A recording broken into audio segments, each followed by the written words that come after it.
Greetings and good evening. This is the regular monthly meeting of the Simsbury Water Pollution Control Authority. It's Thursday, January 14th at 2021, 7 p.m. on said date. I am Attorney Paul Gilmore, the Chairman of the Water Pollution Control Authority, and we are ready to start. So let's start. The first item of the agenda is a safety brief. So I want to talk a little bit about, winter driving. The roads can get very slick. There can be black ice. Simsbury does not have a lot of sidewalks, and oftentimes there are people who are walking along the side of a road.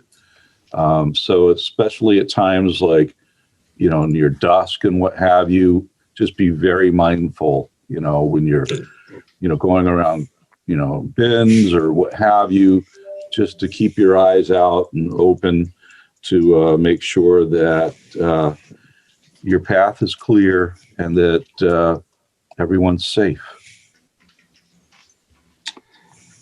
The next item on the agenda is something where I abstained last month, and I will likewise abstain this month and not participate at all in the discussion or deliberation. So I would ask if Jay Sheehan would take over and handle item 2 on the agenda while I exit stage left. Absolutely. Thank you.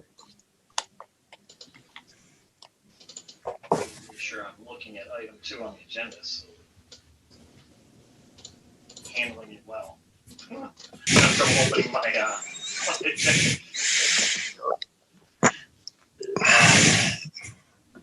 my email's frozen. Can someone? Yeah, this is Jay. This is that request from 16 Seminary Road, where the house had a level of disturbance associated with, I think, a significant water leak. It was abandoned uninhabited for a period of time, and they were looking for a level of relief. And Tony has done some review of our past practice on that, and I think he's prepared to talk a little bit to that if you're prepared for that. Okay. Yes. Actually, I'd love to hear from Tony. Actually, Allison did all the research. I'll give it on to Allison. But you guys had asked prior if what they had paid for, if they are up to date on their taxes, and yes, they are up to date on their taxes. They have continued to pay their taxes on their house. The water has been shut off since December of 2019, and it is still off to date. The practice for the sewer departments, we don't care if they have water. We start billing them for sewer usage the day they pull their connection permit, whether there's water applied or not. We actually there's homes that have foundations that just pull the permit to connect, and we are billing them immediately for connection to the sewer system, whether they have water or not. So that is the practice of the sewer department. As far as that, so that's, I don't know if you guys need any more information than that, but that is the practice of the sewer department. With some of the discussion from last time, just to get everyone refreshed. We talked about that this had come up in the past in the former chairman, Phil Richardson, was strongly in favor about waiving a fee, not for this property, but for another one. There was Ethel Walker Old Dormitory came up, and we did not approve a waiver. They were not actively using water, so that it didn't affect the decision of this group. We also had a question, and I think you answered, Tony, which was they did not lose their certificate of occupancy, so they were still legally able to occupy. We believe, right? I don't want to put words in your mouth, but we were asking about if they were legally able to occupy the property. That is correct. They did not. We were not informed that they lost their CO. Okay, so and that was something that would have been a different situation because they could not occupy. In this case, they could have. But even if there's no CO yet, Jay, we still bill them for sewer use. Right, because it's an availability of sewer. They Correct. have the ability to use the sewer. They're getting a betterment from having sewer, regardless of if they're using it. So we last time we made a motion to table this pending further investigation. Tony and Tom relayed the remaining information. So at this point, is there any discussion about it? We would entertain a motion. So what we're talking about, the annual fee, is that what this is again? That's Correct. This would be for the sewer use fee. And is it just 1 year? How many years is it? Just this current year is all they're asking for. So it's $300 roughly. I forget what our fee is now. $360. 360. Correct. Yeah. 360. They said that their house was uninhabitable. That's part of their message. Yeah, I guess my only point is that, someone could, leave the country for several months, or years, and leave their house, and we still would charge them, right? Yes.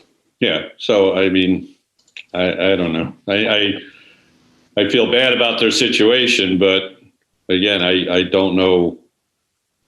That I'm worried about the precedents again, because there could be a million excuses out there as to why people aren't in their homes and be looking for a waiver of this fee.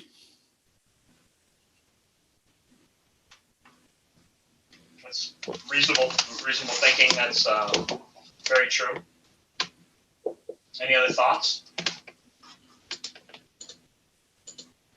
And they have paid their property taxes. That was I remember that was one of the questions I had, which to me would seem to be a much larger bill than the $360 that we're talking about. Yeah. So, if it was me, I'd go after the property tax, but maybe they did and they didn't get any relief there. I'm not really sure. So there's nothing that we have as far as the town goes, as far as official documentation or paperwork that says that there was a problem with this house, other than their conversation with us, right? That is correct. Okay. It's an important distinction too, I believe. Yeah. Now, the house wasn't condemned or whatever. I know sometimes when there's like fire damage to a house, somebody comes in and says the house you can't live in this house because it's structurally not safe or whatever. Did that happen in this particular case? To my knowledge, no. My notes say that it's deemed uninhabitable, but that's not a legal term. That's just. Yeah. That's kind of where I'm going. Like, again, I know in cases of fire, somebody comes in and I'm not sure who it is, maybe the fire marshal, and says, the house structurally is not something that we want people in, and therefore you can't inhabit the house. So I would assume there's some official communication or documentation to that effect that says that house is not livable. Yeah, that would either be, I believe, the building official or the fire marshal has the ability to make that determination. And again, we don't have that in this particular case, right? That is correct to the best of our knowledge. They also said the water usage was zero, but do we have records saying the water usage was zero? Yeah, Allison actually called the water company, and the water was shut off on December 5th, 2019, and it is still off to this date.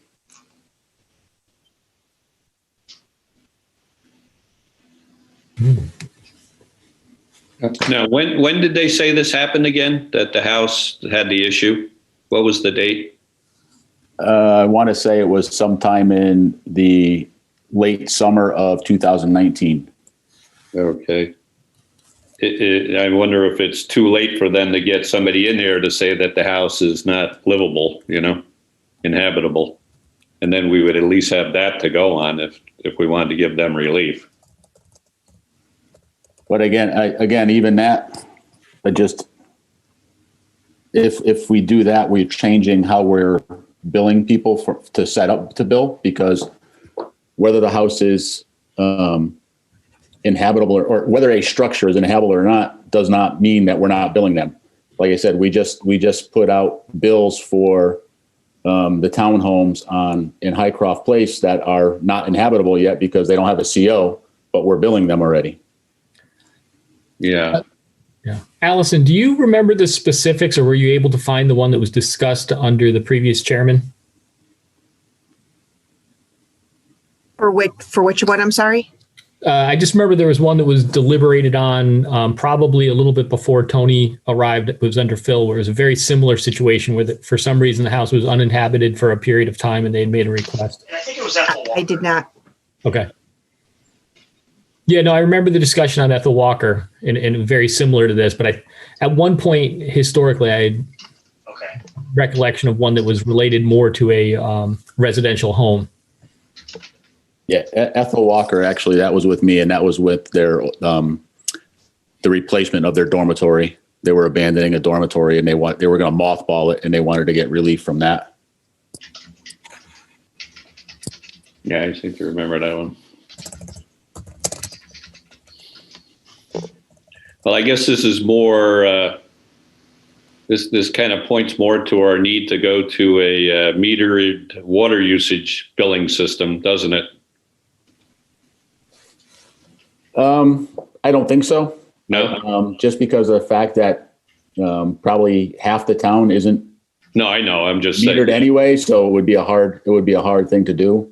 I'm just saying, if we had, in an ideal world, that would probably be the way to do it. Because I think a lot of towns do it that way, don't they? They base their sewer bills based on water usage. A lot of towns do, but they're also they have set minimums. Even if it's based off of water usage, they still have set minimums. Okay. It was, Is that- it's less than, it's about 50%, 50-50 who goes on water. So it's not more than what we do. I know in my wonderful town, there's the minimum is $50 or right around $50 a quarter.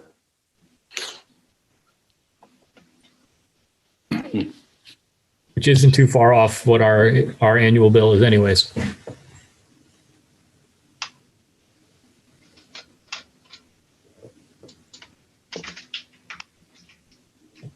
Do we need a motion on this? I would think. Yeah, we would need something to whether approve his request for a waiver or not to.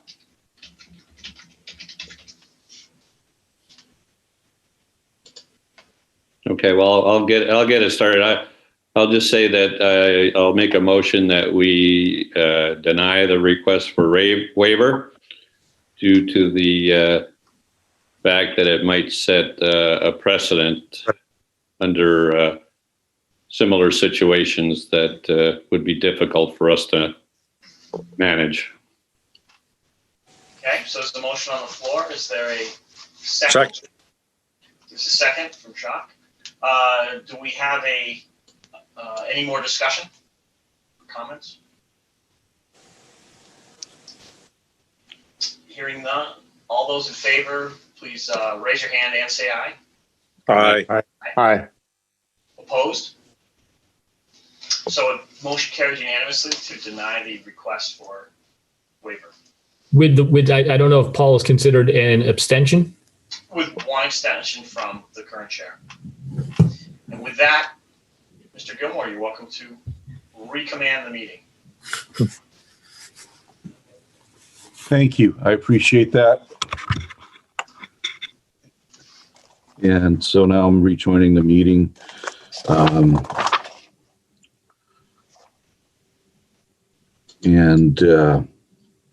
We are on to item 3 on the agenda, which is fiscal year 21-22 budget discussion.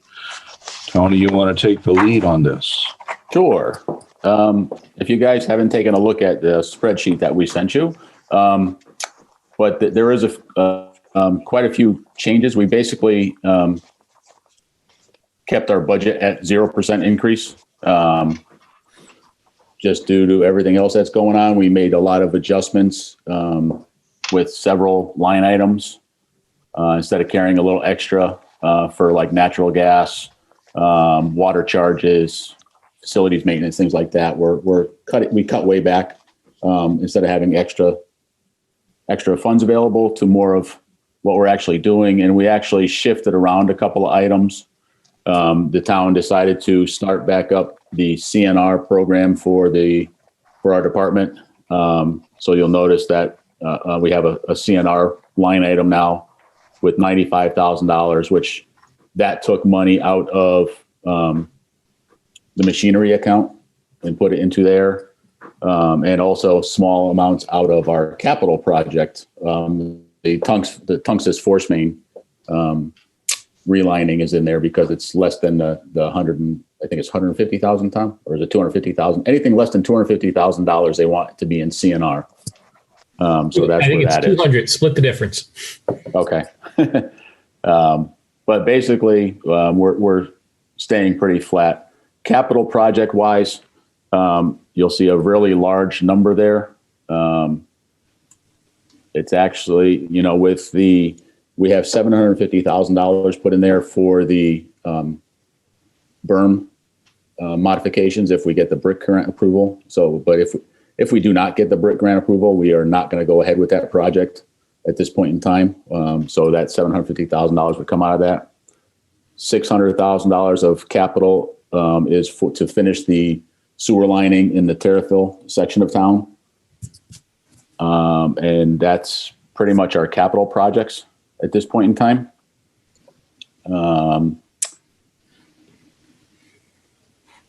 Let me just jump in and kind of parallel what you were saying. Couple quick things. Tony mentioned the CNR and the capital program.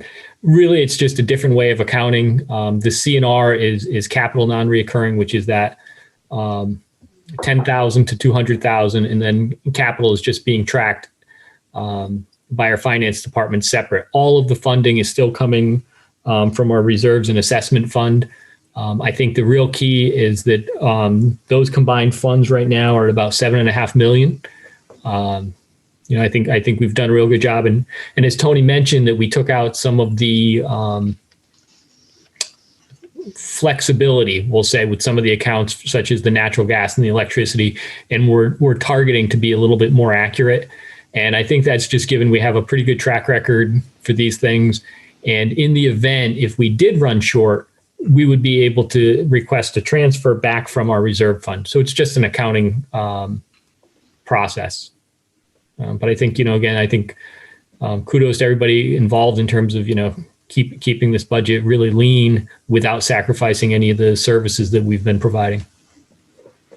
And we are still going to we may make a couple of changes. There's no motion or anything on this tonight. So you guys have a whole month to review this before we vote on it next month. But we may make a couple modifications, minor modifications, but this is pretty much the budget on how it's going to be asked for approval next month. Do we need to have a formal public hearing on the budget? No. Okay. All right. Does anyone have any questions of Tony or Tom concerning this budget that they'd like to put out there for all of us to hear and consider? Because, we may have like concerns, and so. No. Okay. Well, that's good. Good work. When are we next going to have to do substantial redevelopment of our systems? We're actually finished. Well, hopefully within the next couple of months, we'll be finishing up the water pollution control plan and the facilities plan that AECom is doing for us. They started that probably 6 months ago. I know they're continuing to work on that, so we'll probably have a more better idea of what we have to do and when we have to do it when that's finished. So what year was the major redevelopment upgrade that we last did? You're talking in the plant, Paul, or actual? Yes. The plant was done, 2007 was when it was put online. All right. So that was, 13 years ago, 14 years ago now. All right. And what was the projected useful life of all of that work? Well, they always estimate 20 years, but it's usually probably closer to 25 or 30. Okay. Are you confident that we can get it out to 25 or 30? Flow wise, yes. Process wise, it is all dependent on what they do when they change our permit. So we have 4 more years on this current permit. So if they change, we talked about before they just changed this last permit, we talked about potentially having to do a phosphorus change. Mm-hmm. They may do that again in 4 years. They may require us to do something with metals in 4 years, or even pharmaceuticals for that matter. So those are the next 3 potential big ticket items that we would have to do. Okay. Fair enough. And those couldn't be retrofits. They might require full-scale changes to the plant. They would require some sort of tertiary treatment. Okay. All right. So let's see. Do we want to put that on the budget, on the budget on the agenda for next month for deliberation and vote? Yes, it will be on the agenda for next month. Okay, For that. very well. All right. So let's see. Status report. Item number 4. Status report on sewer extension projects. Tony, you're up again. There's actually no changes since last month. Everything is still well. The Ridge, they finished rerouting one of the sewer lines because they decided to take out some of their townhomes and put in another apartment building. So they finished doing that a few months ago. Highcroft is going well. The one thing that actually is not on here, we just got approval from Bob D for the last phase of the Carson Way development.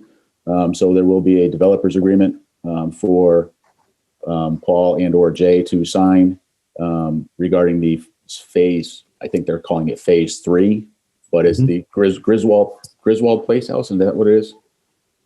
Yeah. So it's the final phase of the project that was approved many years ago. He did drop that off today, so you guys can come in and sign it anytime. Okay. So- Does it need to be signed this week? I mean, I could come in tomorrow if need be, or sometime next week. You can come in. Yeah, whenever you want, Paul. It's not a problem. Okay. Can you email it to me so I can actually read it first before I show up to sign it? Yeah, we can send I it do to you. kind of like to read what I sign because No. I'm a lawyer, and so there's kind of that expectation that I do. We Bobby D does very good work, but I'm not just going to rubber stamp anything that Bobby D does. Yep. Yeah, And that's not just to him in particular. It's just any lawyer. we will be more than happy to send that off to you. I appreciate it. And Woodland Street, they are still working on the design. I had a brief meeting with them the other day to change some of the routing of the pipes. They're hoping to have a layout for us next week, so we can sit down and go through that, and then get a lot more pen to paper with a better budgetary design list for that one. Okay, that's good. So does that conclude the sewer extension projects? Yes. Okay. Are you ready to talk about item number 5 then? Absolutely. Okay. Well, then you're up again. We are still waiting for that one cable for the PLC upgrade for the plant. That should be in the next couple weeks. Then that project will be completed. Again, I talked to you just a little while ago about the water pollution control plan. And as you guys know, the BRIC grant application the final application has been submitted by the state to FEMA. So we'll find out at some point in time in the near future whether or not we're going to get approved for that or not. Okay. The secondary launder covers, Tom and I are finishing up the review of the bid documents. And once that's set, we'll be able to go out to bid for that for installation of launder covers in the summertime. As we talked about with the primary clarifiers last month, we found some structural issues with that. I did put in for next year for a capital item to do a better structural analysis of the primary clarifiers, since we haven't used them in about 10 years. And with oxidation ditches, they're not really needed. So we're going to look at either the cost to fix them properly or to get them abandoned and take them out of the system completely. So those will be our two options for that. Okay. And the miscellaneous industrial users permit, we are getting our registrations in for the people that had registered with the state previously. That actually was just extended by the state for 90 days. So they have another 90 days to register with us. Probably next week, we are going to be sending out a letter to all of the automotive repair facilities and pools in town. And then after we get that done, we will continue on with the, I think, 360-ish other industrial users that we have that have to register based on a new state requirements. Okay. And all of our permit stuff is great. Sounds good. Does anybody have any questions about Tony's remarks? Seeing no questions, we'll move on to correspondence. And it looks like there were a couple of items this month, Tony. Yep. What we discussed last month with the Hendricks Lane, the Climax Road Division project, the bond release was done with that, and he dropped off the maintenance bond for that. So that was a letter stating the release of the bond. And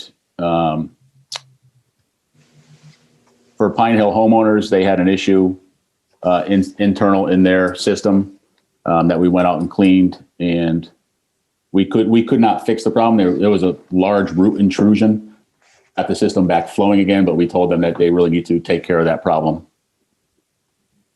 So is that like part of the old Ensign Bickford employee housing? Yes, it's right across the street from Benny's, right next to the bagel shop. Okay, Brookside. Okay.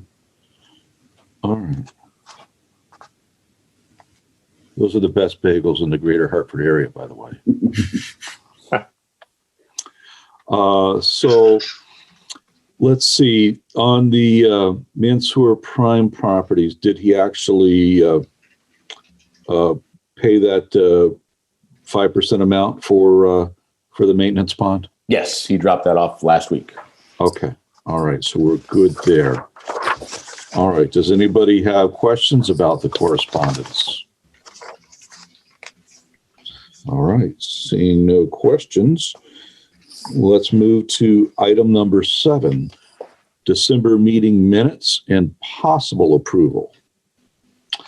Does anyone need time to review the minutes while we all stand here and watch you do that? Or sit? All right. No, but everybody has read them. That is good. I'm glad to hear that. So I'll make a motion to approve the minutes. I'm actually, okay, that's fine. Does it no one want to discuss anything at all about them? Everyone's confident about them? Okay. So there's a motion pending to approve the minutes as stated. Do I have a second? Second. Okay. All in favor? Aye. I am going to. I'll abstain since I wasn't there. And I'm abstaining just because of the, the minutes do reflect doings on the 16 Seminary Road, as to which I abstained. So I don't want to be a voter on the minutes with respect to that.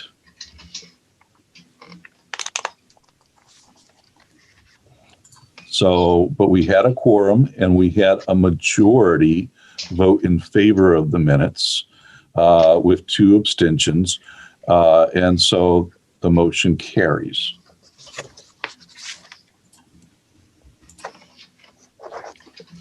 Well, so the item 8 is to adjourn, but before that, I will ask, are there any other matters of interest or any other business that anyone would want to bring before the authority at this time?